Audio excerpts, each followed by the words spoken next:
എല്ലാവർക്കും ഉപാസന മീഡിയയിലേക്ക് ഹാർദവമായ സ്വാഗതം. ഞാൻ കഴിഞ്ഞ എപ്പിസോഡിൽ 12 രാശികളിൽ ഗ്രഹങ്ങൾ നിന്നാലുള്ള ഫലമാണ് ഞാൻ പറഞ്ഞത്. ഓരോ ഗ്രഹങ്ങൾക്കുള്ള ഫലമാണ്.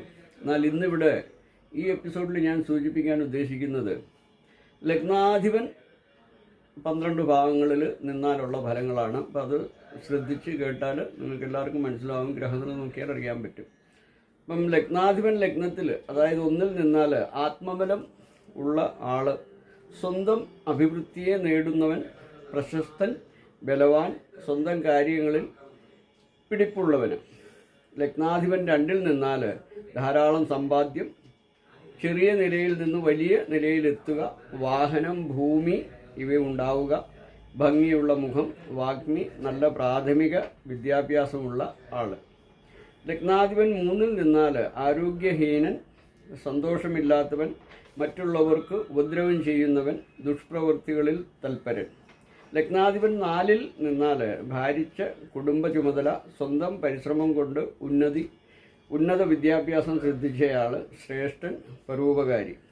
ലഗ്നാധിപൻ 5-ൽ നിന്നാൽ ബുദ്ധിമാനാണ്, സന്താനങ്ങളോട് കൂടുതൽ വാത്സല്യങ്ങൾ, നല്ല കയ്യക്ഷരമുള്ള ആൾ, പൂർവജന്മ സുഹൃതം, നീതിമാൻ, ആത്മീയ വിഷയത്തിൽ തൽപരൻ.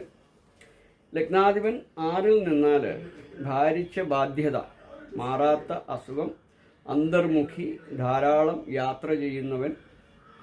7-ാം ഭാവത്തിൽ നിന്നാൽ വളരെ പ്രിയപ്പെട്ട ഭാര്യ അഥവാ ഭർത്താവ്, സജ്ജന സമ്മതൻ, ധാരാളം സുഹൃത്തുക്കൾ, ബഹുമുഖി, സുഖിമാനം.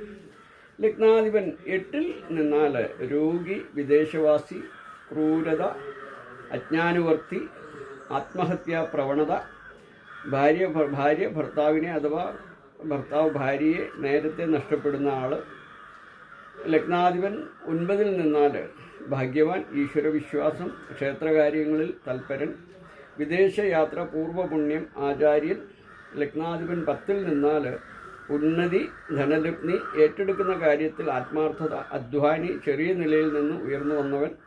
ലഗ്നാധിപൻ 11-ൽ നിന്നാൽ ധാരാളം സമ്പാദ്യം, അപ്രതീക്ഷിതമായ ലാഭം, അധ്വാനം കൊണ്ട് നേട്ടം. ലഗ്നാധിപൻ 12-ൽ നിന്നാൽ ഏർപ്പെടുന്ന കാര്യങ്ങളിലെല്ലാം പരാജയം, കൂടുതൽ ചിലവ്, വിദേശവാസി, കുടുംബസ്വത്ത് നശിപ്പിക്കുക, ധൂർത്ത്, രാജ്യത്തിന് വേണ്ടി മറ്റുള്ളവർക്ക് വേണ്ടി ത്യാഗം ചെയ്യാൻ തയ്യാറുള്ളവർ. അപ്പോൾ ഇതൊക്കെയാണ് 12 ഭാവത്തിൽ ലഗ്നാധിപതി നിന്നാലുള്ള ഫലം. എല്ലാവർക്കും മനസ്സിലായെന്ന് കാണുന്നു. അടുത്ത എപ്പിസോഡുമായിട്ട് ഞാൻ മറ്റുള്ള ഗ്രഹങ്ങളുമായിട്ട് ബന്ധപ്പെട്ട് ഞാൻ വരുന്നതായിരിക്കും. നന്ദി, നമസ്കാരം.